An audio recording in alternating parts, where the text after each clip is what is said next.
UP विधानसभा में, जहां पर नेता प्रतिपक्ष अखिलेश यादव क्या कुछ कह रहे हैं, आइए सुनते हैं। प्रयागराज में न जाने कितनी ऐसी घटना हुई है। आखिरकार सरकार क्या कर रही है? क्या थाने इसी तरह अराजकता के केंद्र बन जाएंगे? कल की घटना रामपुर की, जहां रूलिंग पार्टी के सदस्य थाने में जाकर के जिनके ऊपर जिम्मेदारी है कि कानून व्यवस्था को बेहतर करेंगे, उनकी पिटाई हो जाना, मारपीट होना उनके साथ थाने में, और रिवॉल्वर लगा देना हो। यह है जीरो टॉलरेंस की सरकार। और फिर माननीय मुख्यमंत्री जी जहां गए ललितपुर में, हालांकि मैं तो ये कहूंगा कि सदन के नेता सच बोलते हैं, और मुझे बड़ा अच्छा लगा जब आपने सच बोला।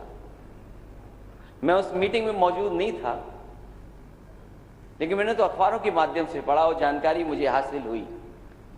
नेता सदन ने कहा, जब शिकायतें की गई सरकार की, अधिकारियों की शिकायतें जब हुई, तो नेता सदन ने कहा कि आप लोग दलाली छोड़ दो, अधिकारियों को मैं सुधार दूंगा। मैं अपने नेता सदन का बहुत धन्यवाद देता हूं। 5 साल तक दलाली चलती रही, नेता सदन को पता ही नहीं लगा।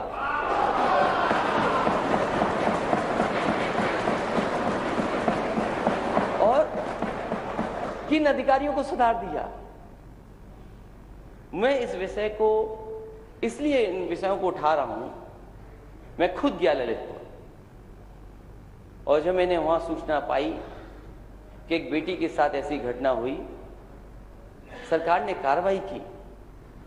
लेकिन क्या सरकार ये बताएगी कि घटना होने के बाद जीरो टॉलरेंस है? घटना ना हो उसके लिए सरकार क्या कर रही है?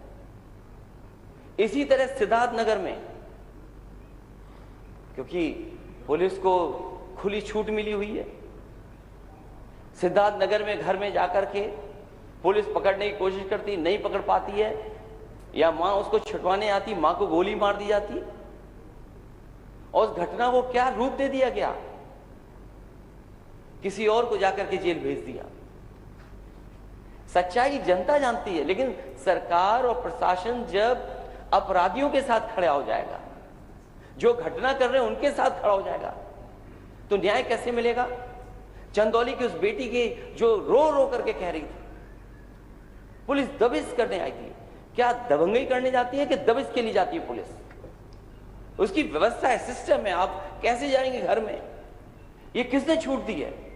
आप घर में घुस गए, बेटी को इतना पीटा कि जान चली गई उसकी। और ये बात मैं नहीं कहता हूं, और आज के जमाने में जब आप डिजिटलाइज कर रहे हो सब चीजों को, हर चीज को आप इंटरनेट से जोड़ रहे हैं, क्या आपने नहीं सुना? माननीय सदस्य जितने भी हैं, सबने सुना होगा कि वो बहन क्या कह रही थी। उसकी बहन कह रही थी कि पुलिस ने इतना पीटा कि जान चली गई। उसके बाद पुलिस उसकी झूठी कहानी बनाने के लिए फांसी से लटकाना चाहती थी। ये घटनाएं होंगी उत्तर प्रदेश में, क्योंकि एक घटना नहीं है। मैं सूची पढ़ सकता हूं, लेकिन मैं सरकार से जानना चाहता हूं। सूची नहीं, हम 56 किसी एक विषय के ऊपर होता है। मैं सरकार से ये जानना चाहता हूं। आप अपना भाषण दो, मैं समझ गया। मैं देखिए आपका धन्यवाद देता हूं। हालांकि मैंने 3 घटनाएं बताई हैं जी। मैं नेता सदन जब मौजूद हैं, तो मुझे कम से कम ये जानकारी दें कि क्या उत्तर प्रदेश में सबसे ज्यादा अपराध महिलाओं पे हो रहे हैं कि नहीं हो रहे हैं, और डायल 112 और 1090 उसके आंकड़े क्या कहते हैं? क्योंकि ये सरकार नई नहीं है, ये कंटिन्यूटी की सरकार है। क्या सरकार ये स्वीकार करेगी पुलिस के लोग कहानी बदल देते हैं? क्या कहानी नहीं बदली जा रही है? मैं ये सरकार से जानना चाहता हूं, जीरो टॉलरेंस की पॉलिसी में कब महिलाओं पर घटना होना बंद होंगी? बहुत बहुत धन्यवाद दीजिए। माननीय स्पीकर।